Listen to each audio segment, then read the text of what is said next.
What it do, baby? It's your boy Enrico, and I'm back again.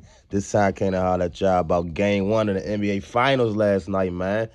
Between the Dallas Mavericks and the Boston Celtics. Game 1 took place last night. The NBA Finals, we've been anticipating it. Kyrie, Luka going against Jaylen Brown, Jason Tatum. You got Kyrie going back to Boston. You got Porzingis playing in one of his old teams, the Mavericks.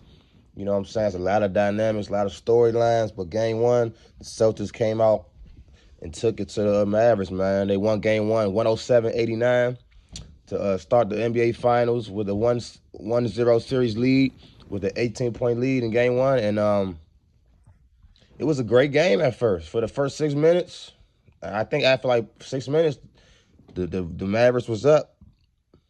Or after about 5 minutes, the Mavericks was up about, I think 15-14. It was kind of going back and forth. We looked like we was in for a hell of a game. And then in the second half of the first quarter, man, the Celtics just went on a run, man. They went on a run. Then they closed the quarter on about like a 20-5 run or something close to that. And they never really looked back. If you really look at the game, they outscored the Mavericks by 17 in the first quarter. Only 4 in the second quarter. And from that point on, it was pretty much an even game. Basically, after the first quarter, it was pretty much an even game. The Mavericks, the Celtics won by 18. They was up 17 after the first. They had a +4 in the second quarter. The Mavericks was +1 in the third, and the Mavericks was +2 in the fourth. So if you look at the rest of the game, the Mavericks played the Celtics close pretty much the whole game. And that's crazy because we watching the game, we being me, my brother that is, and he was telling me like, yeah, man, after the first quarter, he was like, yeah, I don't know. Jason Kidd might have to do this, and he might have to do that. They might got to put Tim Hardaway Jr. in, and this, that, and the third. I was like, whoa, whoa, whoa, whoa, whoa. Whoa, whoa, whoa, whoa, whoa, whoa, whoa. It's still early, man. It's still early. It's the first quarter of the first game. I'm not about to overreact off of one run. And I feel like Jason Kidd basically listened to me. Not listened to me, but he applied my logic, and he didn't overreact. He didn't let one run make him overreact to the game, to his adjustments, to his game plans. And, they pretty much played the Celtics even from after the first quarter on. You know what I'm saying? And obviously, you can't allow a team to go on a run like that. And that's obviously going to make the difference in the game. But it was one run. And, Dallas pretty much, kept the game, at that type of level for the remainder of the game. They actually got the score to an 8-point game in the third quarter, but the Celtics once again turned it up and ended the third quarter, went on another run, and then basically ended the quarter I think up about 18 again, even after they Dallas cut it to 8 in the middle of the third quarter. So it was still an entertaining game. We still had the prospect of Dallas coming back, and we actually watched them started to make a little comeback before the Celtics, put their foot down again and put their foot on the gas and, did what they had to do. But overall, it was a great game strategically. This was the difference. People, matchups make fights, man. Matchups, styles make fights, matchups make fights. We all know the old cliches, and that shit still reigns true, man. Versus the Timberwolves in the Western Conference Finals, Dallas was manipulating the pick and roll to a T. They were putting Gobert in compromising positions because of his lack of mobility, his inability to effectively switch on guards and things like that. So they were taking advantage of Gobert in the pick and roll. They were taking advantage of Minnesota's defense overall. They were breaking their defense down, by attacking Gobert in the middle of the defense, by bringing him out, by bringing him away from the rim, and things like that. And that really gave Minnesota problems. I was telling everybody, before the fight, I said it, before the game, before the series started, that the Celtics won't have that problem. The Celtics switch everything. They have defenders that are capable of switching everything. They have defenders that's going to make it very hard for Kyrie, Derek White and Drew Holiday, and then even on top of that for Luka. Luka's going to be seeing different defenders every game. From play to play. He's going to see a variety of looks and matchups. They jumped out on him certain times. Certain time they didn't jump out on him. But even when they didn't jump out on, they were switching with Drew Holiday, switching with Derek White, switching with Tatum, switching with Brown. They switching with legitimate defenders, the legitimate athletes that can actually bother Luka and make it uncomfortable for him. And he was never getting a switch on a Gobert. It was never a position where he was just manipulating the pick and roll because Gobert's in the middle, he's in no man's land and drop coverage and shit like that. They didn't have to worry about that because the Celtics were switching everything, and then they were loading up on Luka, but at the same time they were staying home on their matchups. So they weren't giving Luka a lot of outlets to make any clean passes to open shooters or anything like that. And if you pay attention, Luka had one assist the whole game. Luka Doncic. The Mavericks had 9 assists as a team. Let me repeat. The Dallas Mavericks had 9 assists as a team. That's not a recipe for success. They shot 25% from the three-point line. That's not a recipe for success at all. They both shot 19 free throws, both teams. Like, how you have 9 assists and the Celtics had 9 blocks? Like, man. 11 turnovers for Denver, Dallas, 14 for Boston. Fast break points, not many for either team, 6 and 10. Points in the paint, the Mavericks had 46, Boston had 38. Fouls was dead even, 16. And, man, it was like the Celtics, man, everything that we've seen, that we know the Celtics could be, it all like came into fruition, it seemed like, on Thursday night in Game 1, man. Like, and I got to give shout out to some players and stuff. First of all, Mazzulla, it looked like he had a great game plan. He had his team highly energized, and that was evident. I didn't know how I felt about Porzingis coming off the bench. They kept the same lineup that they basically been having rolling into the playoffs. With Horford at the center, Tatum, Brown, White, and Holiday. I thought they was gonna go back to the regular starting lineup and put Horford on the bench and bring Porzingis back to the starting lineup, but. That, like I said, but shout out Mazzulla because he made a chess move. He brought Porzingis off the bench, and man, was that a great move because he came in the game and just started cooking. He had 20 points and 6 rebounds, but he was 8 of 13 from the field, 2 of 4 from 3, so he was very efficient, and his buckets was like very loud. He had very timely buckets. He definitely gave them that push in the first quarter. He came in and scored 11 points in the first quarter alone. 11 in the first quarter alone. So he was the one that really spearheaded that second that end of the quarter, first quarter run that they went on to really give them the separation that they needed to maintain this lead and hang on to this win tonight. Last night. So Porzingis was very essential. Everybody in the star lineup scored double figures for the Celtics. Every single player scored double figures. And I want to give a shout out to Jason Tatum, man. Even though, the start of games, clearly Jaylen Brown, well-deserved. He led the team in scoring, even though it was a very balanced, team effort. He only had 22 points, and besides Porzingis, he had 20. Them the only two that had, over 20 or more. So it was a very balanced team win, But I want to give Tatum credit because for years, I've been relenting him about how, he kind of goes out of his way to get his shots out sometimes, and he kind of disrupts the flow of the offense just to seek his own opportunities. And he was young, so I never want to pile on him for it, but it was starting to get to the point where it was annoying. I started really mentioning it last year during the playoff run, and I basically was saying because it was time. Jaylen Brown, you can see he got it going. He clearly has the groove going that night, and here come Tatum, one keeps shooting dumbass shots and fucking the whole rhythm up. And I'm like, what are you doing? You clearly see Jaylen got it going. Step the fuck back and get the fuck out the way and let Jaylen cook. And he started to do that. He actually starting to do that. Even though he only shot 6 of 16 from the field last night, that's not the type. Them numbers doesn't indicate the type of game he played to me.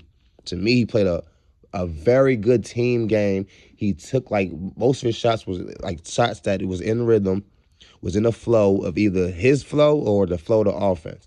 He either got a good rhythm shot off or he took a shot that was on time in the rhythm of the offense. And he wasn't seeking his own shot and disrupting the flow of the team. He didn't do that. And I gotta give shout outs to him because obviously it's not that easy playing with another superstar, especially when y'all basically play the same position. which him and Tatum do. I mean, him and Brown do. They both wings that could play, what, the three? Well, Tatum a little tall. He can play the four. So he starts at the four, so I guess he can play the 4-3 and then maybe the two. Brown's basically like a 3 and a 2, but they both, wings, tall, athletic wings that are scorers and that are ballers. So it took these guys some time to really understand how to, be their best version of themselves with each other. I'm talking about Jaylen Brown and Tatum. And I'm impressed with Tatum last night by letting everybody get off. He wasn't trying to force himself into the flow, force himself into the offense, force shots up. He just let things come to him, and I feel like he played a very good overall game. He had 16 points, 11 boards, 5 assists. Like I said, he wasn't too efficient, 6 of 16, but the way I watched the game, it didn't look like a bad 6 of 16. It looked like he played very good basketball. Like I said, Jaylen Brown, he's the man. Jaylen Brown's a dog. He brought the intensity on both sides of the floor. That first quarter play when he plucked Luka half court and dunked it. He was setting the tone with plays like that. His defensive ferocity. Jaylen Brown's defensive ferocity was off the charts last night. Completely off the charts. He had 3 rebounds and 3 steals. 3 rebounds and 3 steals to go along with his 22 points, his 6 rebounds and 2 assists. So I think they say he's the only player, I think it was a list of players that scored 20 points, had 3 blocks and 3 steals in the finals game. It was a very short list. So, don't take that for granted. And his energy, man, like that one stretch where he was just everywhere. He blocked like 2 shots. He made a steal. He got a dunk. That dunk, oh my goodness. When he dunked on Gafford, and I think it was Derrick Jones, whoever that was. Oh my stars. That boy Jaylen Brown, man. Like, he wants it, man. He's a dog. He wants it. It's man, they said he wasn't marketable and stuff like that. But boy, if Jaylen Brown get this damn finals, especially if he get his finals MVP, oh yeah, he gonna be marketable. He's gonna get marketed. Now, will he reach his full potential in the marketplace and all that because of certain stuff? I don't know. I doubt it. And I will get into that in another video. But Jaylen Brown was definitely cementing his place as a prolific elite player in today's game. Like, no question. He's the second best player on his team, quote unquote, but he's showing that he's up there with the top level with anybody. With everybody. And I love to see it, man. I love to see it. It was a shame. It was a travesty that he got left off the All-NBA team, him and Kyrie. And, it's a shame. So, Jaylen Brown, man, he's showing everybody who he is. And, it was a great performance last night. Now, to the Mavericks real quick before I wrap this up. Kyrie, I just mentioned Kyrie. And I watched his post-game, interview. He walks to the podium with his basketball in his hand, which I love, man. He keep the ball with him. Pause. He reminded me of my boy Chris Matt, man. Shout out Chris Matt, lethal shooter, man. He used to, had a ball everywhere with him, took the ball everywhere. He reminded me of that. He gave some very calculated, concise answers, measured answers. I love his energy, his mindset. He wasn't too worried or anything like that. And he had a hat that said Organic Negro. And then, the Negro was spelled Negrow. So that was a very interesting hat.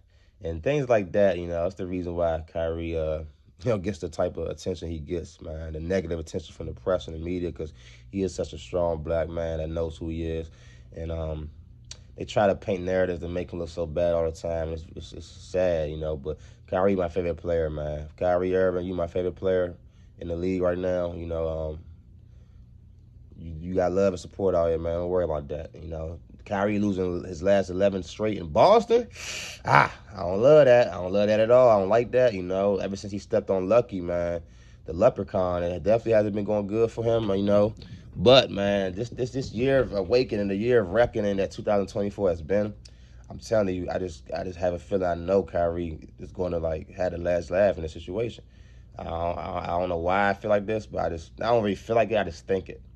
If I felt like it, I'd already put my money on it. But I kind of think it everything that happened this year so far has just been the year of revelation, the year of the truth. You know what I'm saying? And I feel like Kyrie might get the last laugh, man. I just want to prepare everybody out there. Kyrie might get the last laugh. So all you Kyrie haters, get ready, man. It might be a bumpy ride coming up. Luka, he going to have to adjust. They loaded up on him. They stayed at home with the other players though. There wasn't too many clean looks. Now they were getting clean looks and they missed some. So I don't think, and I think I think Jason Kidd will watch the film and he would show the Mavericks, look, we were getting good shots, so we're not going to switch everything up, act like what we was doing was just not working, because the Mavericks did miss early some open looks, and they can't afford to miss multiple open looks. You know what I'm saying? Especially early in the game when the momentum is going the other way, and that's what happened last night. They missed a lot of open shots, but it was a lot of time where there wasn't a lot of outlets for Luka, and he has to see it now and be like, okay, that's how they're gonna play me. I gotta be more aggressive. I'm not gonna allow them to just get away with not putting like max pressure on me. I either gotta put max pressure on me so I can hit open shooters, or I'm gonna cook y'all. And he had 30 points. He didn't play a bad game. Luka had 30 points. He was 12 of 26, 4 of 12 from 3. 2 of 5 from the free throw line. He definitely has to work on that. But he just has to understand, okay, it's going to take for me to have a couple Herculean performances. It's going to take for me to like force the issue, so make them make an adjustment for us to get the upper hand. You know what I'm saying? You can't keep playing to the rhythm of the Celtics. You can't let them dictate to y'all. You have to dictate to them and force them to adjust and things of that nature. It was I seen they had Tatum on Gafford, so whenever they did that pick and roll, they can switch Tatum onto to Doncic, and then either give him help or just, like I said, load up to make it to make his space and his opportunities limited, to where it's like he didn't really have a lot of great options. You'd had to just go one-on-one a lot, and Luka don't want to go one-on-one like when you force him into that action. He likes to play at his own pace. He doesn't like you to force him into anything.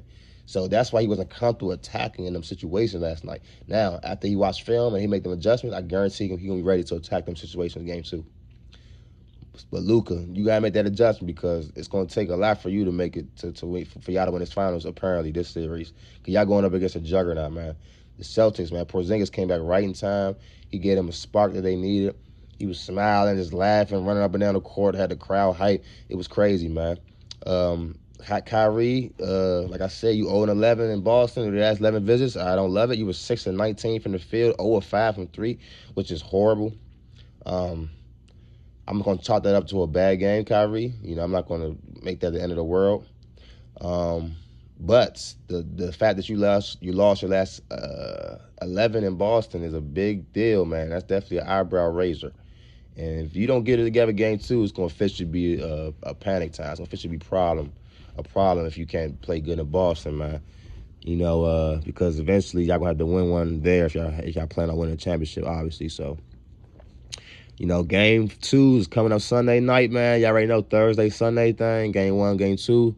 So we got the weekend off, man. Sunday night, everybody going to be in the house chilling, waiting for game 2 to come on. So we're going to be looking forward to see the adjustments that each team make, and how each team comes back for game 2, man.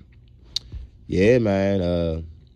Gafford, they're going to have to even try to post Gafford up to force, Boston to switch.